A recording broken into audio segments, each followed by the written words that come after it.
constructed, like a huge propaganda, which in a way finds or goes to the fertile ground.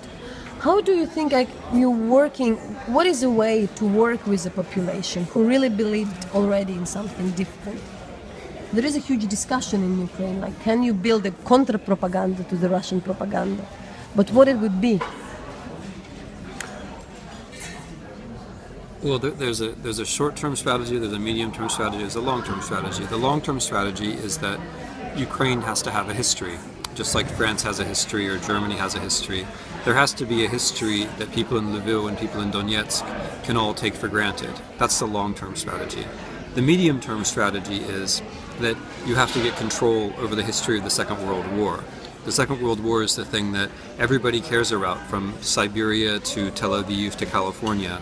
And the history of Ukraine in the Second World War is completely unknown, and even Ukrainians don't quite have it straight. In fact, Ukraine suffers much more than Russia during the Second World War.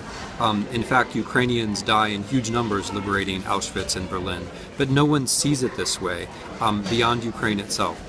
The immediate thing is that there has to be someone whose job it is, day by day, moment to moment, who actually catches the Russian lies and reverses them at a very tactical operational level, whether that's in North America or whether that's in Berlin or whether that's in Ukraine itself.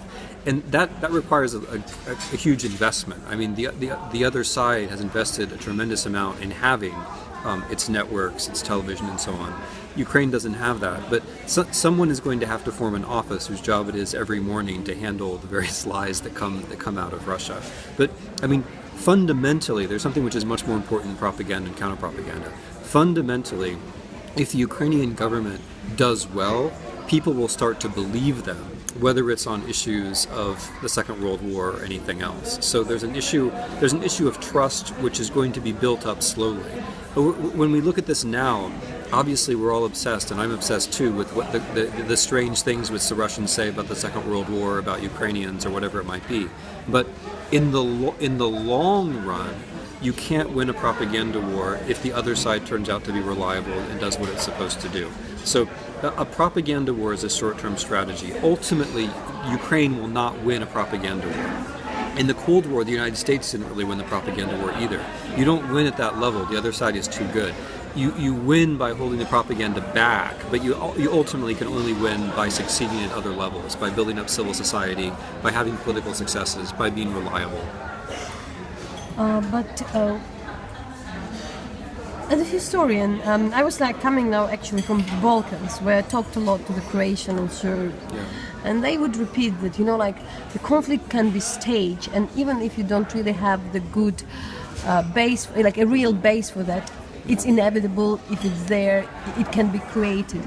Would you share that, especially in the case we saw it, and what would you tell, especially when you don't see really ethnic division or really clear, language division in Ukraine, and it's even hard to describe what this division is. Yeah, no, unfortunately, I think that's right. I mean, people look at the Balkans or they look at Ukraine and they say there are these ancient ethnic divisions and that's why there's conflict. Unfortunately, that's not really the problem. If that were the problem would be much smaller, because obviously Croatians and Serbs were able to live together because they did so for the entirety of Yugoslavia. The problem is when you have a breakdown in political and social order in which people deliberately start to arm other people, because it's the conflict itself which then drives the new divisions. It's propaganda, usually having to do with the Second World War, both in Yugoslavia and in Ukraine. It has to do with the Second World War. And then it's the actual killing. Once it gets started, then the propaganda starts to make sense, and then things take on a life of their own. So I wish it were true that it were about ethnicity. If it were about ethnicity, you would have no problem in Ukraine. There aren't really ethnic problems in Ukraine. But it's not about ethnicity. It's about the opportunities that are created when the state is undermined deliberately, in this case from the outside. And what would be the first, for your idea, the concern and the first things probably to address at this situation and this stage? I mean, we're coming to the election soon. There are a lot of issues, a lot of some. But what would be for you? If I were running for president of Ukraine, look, the fundamental, I mean, strangely, the fundamental issue now in 2014 is the same fundamental issue as you had before the Maidan. The fundamental issue in Donetsk or Luhansk is the same fundamental issue that people had in Kiev or Lviv, and that's the rule of law. I mean, the only thing that will save Ukraine is the end of corruption and the maintenance of the rule of law, which has to begin with people feeling personally secure. That's a very difficult task, but that is what is needed. And that's true on the scale of the entire country, but it's also true in terms of what can be offered to people in Luhansk and Donetsk, because what they're getting now is not only the breakdown of social order associated with the revolution, but small active attempts to make sure that the state can't function, which means more criminality. It doesn't, I mean, we talk about these things in terms of politics and ideology, but the experience of people is one of criminality. It's one of gang rule. And when you have gang rule, then you might start to want the state. So the main thing which Kiev can offer is the same thing that people on the Maidan wanted, and that is the rule of law. The rule of law has to be an issue which isn't about Maidan, anti-Maidan, east-west, center-south. It has to be the thing. If you're going to build a new Ukraine, the new Ukraine has to be a just state in which people believe they belong to because it treats them fairly.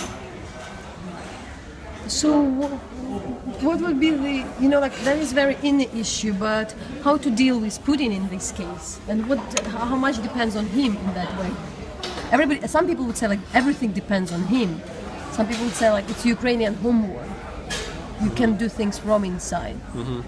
Well, but no. I mean, maybe you would say like what you would see actually his intention in this moment. Well, I mean, unfortunately, Ukraine is only a small part of what Putin is doing. The effort to destabilize Ukraine is part of a larger effort to destabilize Europe as such. Mm-hmm. And that's been true even before. That was true during the Maidan, it's true after the Maidan, and it's true now. Putin has made Ukraine into a test for Europe. It's a way to prove that Europe is weak, it's a way to humiliate Europe.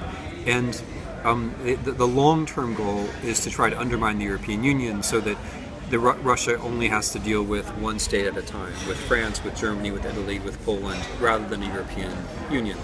That's the long-term goal. So Putin is up to something which goes well beyond Ukraine itself. Now, can Ukrainians do anything? The answer is obviously yes. I mean, insofar as Ukraine is able to pass reforms, insofar as Ukraine day by day demonstrates that it's not, it's not a fascist junta, but in fact a perfectly normal place where normal laws are passed. The longer this keeps up, the better Ukraine looks in comparison to Russia, because Russia is obviously costing itself a huge amount. The propaganda war will eventually turn against Russia. Even the most naive people now begin to realize that they're dealing with a propaganda machine. And all the things that Russia criticizes Ukraine for are in fact problems in Russia.